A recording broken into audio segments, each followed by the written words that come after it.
അതില് നല്ല കാര്യങ്ങളും ചീത്ത കാര്യങ്ങളും സംഭവിച്ചിട്ടില്ലേ? ഒക്കെ പോട്ടെ. വണ്ടിയായിട്ട് ഇനി എങ്ങോട്ടാ? പുതിയ വണ്ടിയായിട്ട് എങ്ങോട്ടെങ്കിലും യാത്രയുണ്ടോ?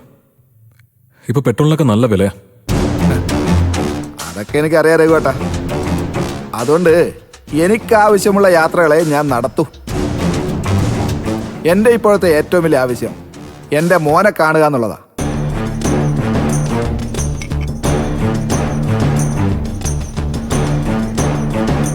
കണ്ടില്ലേ? ഇനി പോയിക്കൂടെ?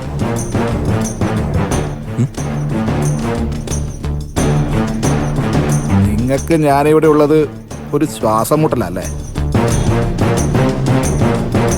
അതെന്തുകൊണ്ടാണെന്നൊക്കെ എനിക്കറിയാം.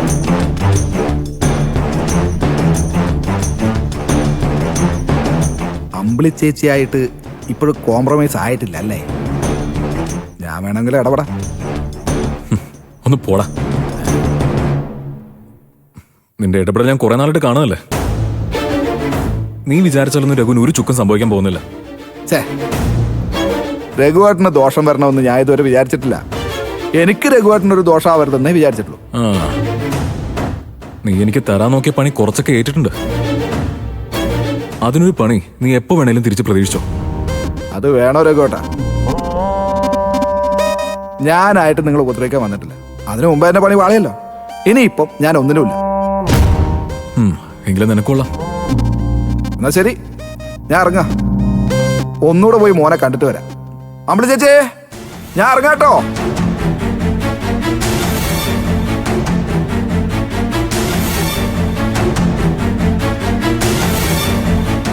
പോണ വഴിക്ക് വണ്ടിന്ന് കഴിക്കും.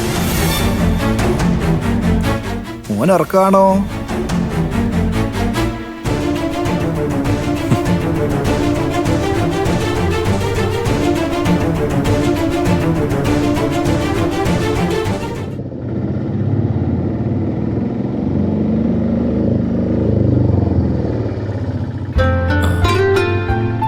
എത്രേ?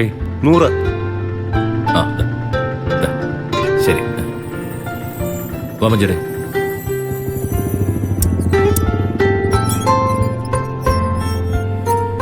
ഗേറ്റ് അടച്ചു നമ്മളെ. ഇവിടെ ഗസ്റ്റ് ഉണ്ടെന്ന് തോന്നണല്ലോ അച്ഛാ. രഘുവേട്ടന്റെ കാരണപ്പം വേറൊരു വണ്ടിയും കൂടി കാണുന്നുണ്ടല്ലോ. അത് വിനയന്റെ വണ്ടിയാ. അവൻ ചിലപ്പോ ഇവിടെ വന്നു കാണും. ഓ, ഇതാണോ വിനയേട്ടൻ വാങ്ങിയ വണ്ടി? കൊള്ളാം.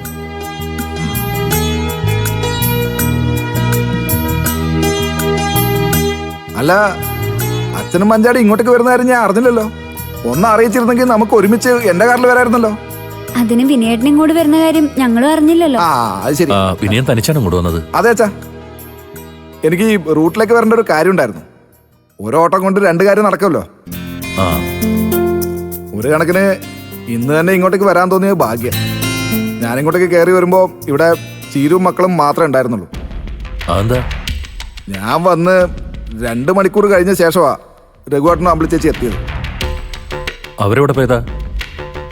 ദേ ഇവിടെ ഇല്ലായിരുന്നോ? എന്താ രഘു വിനയം പറയുന്നത്? ചീരുവിനെ മക്കളെ ഇവിടെ തനിച്ചാക്കിട്ട് നിങ്ങൾ എങ്ങോട്ട് പോയതായിരുന്നു? അതമ്മാവ ദേ ഹോസ്പിറ്റലിൽ കൊണ്ടുപോകാൻ ശബരി വന്നിരുന്നു. അവരെന്റെ വണ്ടി പോവാന്ന് തീരുമാനിച്ചതാ. രാവിലെ മുതൽ ലച്ചുമോൾക്ക് ചെറിയൊരു പനി.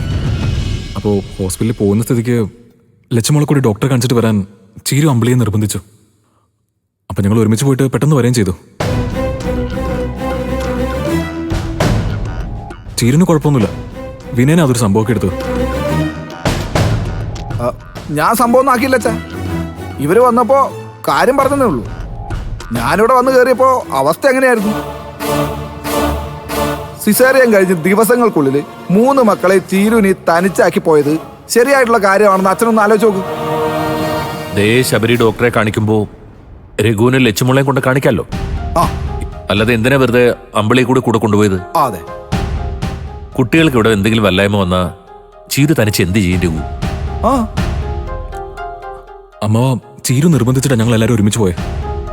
ചീരുവിന്റെ കാര്യങ്ങൾ നോക്കാനാ ഞാൻ നിന്നെ അമ്പിളി ഏൽപ്പിച്ചിരിക്കുന്നത്. അല്ലാതെ അവള് പറയുന്നത് പോലെ നിങ്ങൾ അനുസരിക്കാൻ വേണ്ടിയല്ല. ഇത് തന്നെ അച്ഛൻ ഞാനും പറഞ്ഞു. അത് രഘുവിന് ഇഷ്ടപ്പെട്ടില്ല. എന്നിട്ട് നിങ്ങൾ തമ്മിൽ അതിന്റെ പേരിൽ വഴക്കായോ?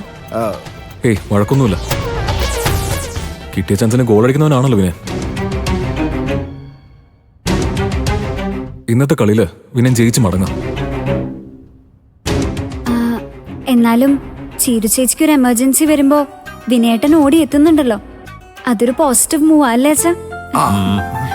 വിനയൻ പോകാൻ ഇറങ്ങിയതാണെങ്കിൽ പിന്നെ താമസിക്കണ്ട, കുറെ ദൂരം ഓടിച്ചു പോകാനുള്ളല്ലേ. വിനയൻ പോയിട്ട് വാ, എനിക്കാണെങ്കിൽ നല്ല യാത്രാക്ഷീണമുണ്ട്. ശരി അച്ഛാ, ഞാൻ എന്നാ പോയിട്ട് 2 ദിവസം കഴിഞ്ഞ് അമ്മയും മാമനെയും ഇങ്ങോട്ടേക്ക് അയക്കാം. മോന്റെ നൂലുകെട്ടിന്റെ കാര്യങ്ങളൊക്കെ സംസാരിക്കണല്ലോ. അത് ഫോണിൽ സംസാരിക്കാമല്ലോ. എന്താ? അതിനൊക്കെ ഇനിയും സമയമുണ്ടല്ലോ വിനയ, നമുക്ക് ആലോചിച്ച് തീരുമാനിക്കാം. ആ എന്നാ ശരി, ഞാനേ മക്കളെ ഒന്ന് കാണട്ടെ. ശരി.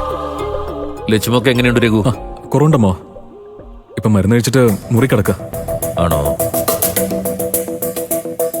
വിനയേട്ടാ ശരി, എന്നാ ഞാൻ അകത്തോട്ട് പോട്ടെ. ആയിക്കോട്ടെ, ഞാനും ഇറങ്ങുവാ.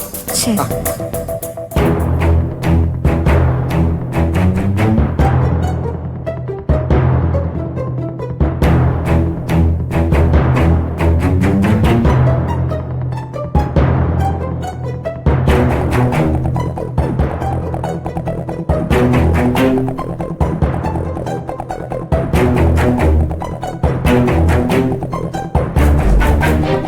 ഇന്നിവിടെ തങ്ങാൻ പറ്റിയ ചില കാര്യങ്ങൾക്കൊക്കെ ഒരു തീരുമാനം ഉണ്ടാക്കാൻ പറ്റിയേക്കും. അതിനെന്താ ഒരു വഴി?